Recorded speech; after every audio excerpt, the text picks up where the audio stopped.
आज के latest technology वाले दौर में रह के भी हम वो वाली हरकतें कर रहे हैं जब इंसान को शऊर नहीं था, इंसान को अक्ल नहीं थी, इस्लाम नहीं था।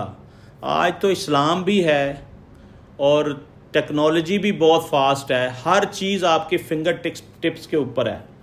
फिर हम क्यों बेराह रवि का शिकार हैं? नाज़रीन, यहाँ एक बात बताना बड़ा ज़रूरी है कि जब इंडिया पाकिस्तान इकट्ठा था, बरसगीर पाको हिंद कहा जाता था, उस वक़्त नाच गाना और ये मेहंदी, तेल, शादी, माइयों, ये सारी रस्में हिंदुआना रस्में हैं, ये होती थी। जैसे ही पाकिस्तान हिंदुस्तान लहदा हुआ तो हमारे वही हम तो हैं तो सारे बरसगीर पाको हिंद वाले लोग हैं ना, चाहे डिवाइडेशन हो गई है।